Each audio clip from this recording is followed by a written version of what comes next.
Welcome to Technical Aspects Intro. In this video, I discuss what my Technical Aspects series is about and my suggestion for how to learn the functions. While you may be able to do a Google search and learn all about your manual settings and what they do, it may be difficult to immediately be able to translate your new knowledge into how it can improve your model horse photos. The Technical Aspects series isn't just for DSLRs.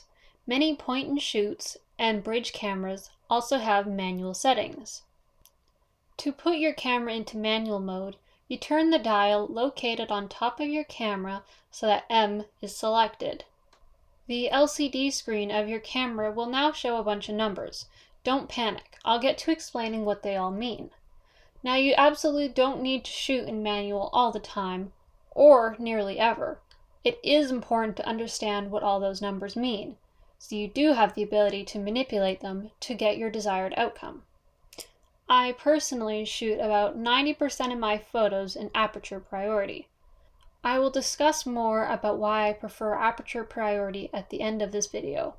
First, it's important to note that all these settings work together to create your image. They are not standalone at all.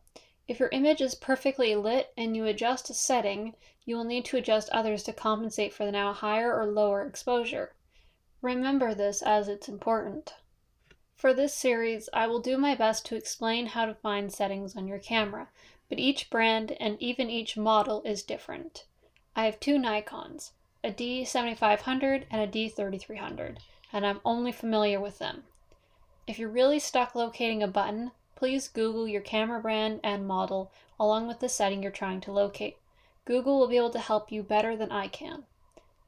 Before diving in, I want to say that the Technical Aspects series is strictly about settings and lenses. I have a different video covering tips and tricks. The first video in the series will cover lenses, zoom, and compression. Compression can be achieved only with optical zoom. These cameras include point-and-shoots, bridges, and DSLRs. Even some smartphones have limited optical zoom. Compression cannot be achieved with digital zoom. Compression is sort of the oddball out in this series, as it does fall heavily in with creating a composition, but understanding compression is a little more complex. The second video, I will be talking about ISO, the boring one, but ever so important. ISO refers to the sensitivity of the camera's sensor to light. It is a careful balance of retaining quality, but sensitive enough that you have an exposed image. I will also heavily talk about low light situations. The third is my favorite, and it's aperture. In technical terms, it's referring to the depth of field, but in simple language, it's how much is in focus and how fuzzy your background is. Achievable apertures will vary by camera and lens, and sometimes by your zoom length. Finally, we'll talk about shutter speed. Shutter is the length of time that your shutter is open and exposing the camera sensor to light. Personally, I find shutter to be the one that can vary the most in my photography without affecting the outcome. But that's also because we're working with plastic horses that aren't actually galloping all over the place. That said though, different shutter speeds will also mean I need to adjust settings or how I'm taking the photo. Understanding shutter is important as it has a large effect on your ISO. In splash lovers, it can help you capture that perfect splash. Additionally, there comes a point in low light you gotta set the camera down to prevent handheld blur.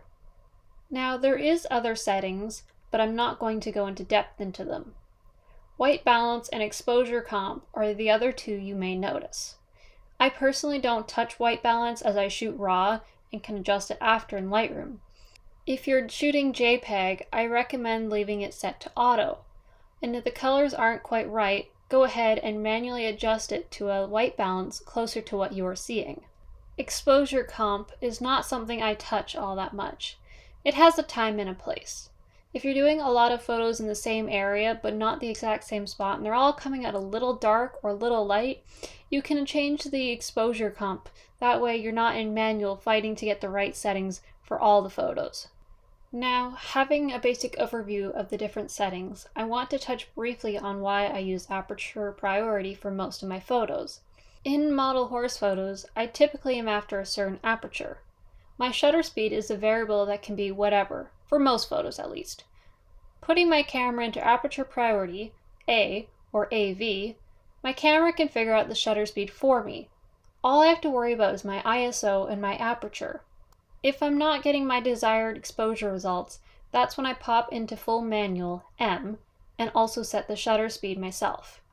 Approaching the end of the video now, I encourage you to watch all 4 technical aspects videos and learn about all the different settings I touched upon. After watching all 4, I recommend selecting one to rewatch and focus on. I encourage you to go out and get hands-on and see for yourself how the things I discussed work during your next photo shoot. It's truly the best way to learn. Happy photo taking!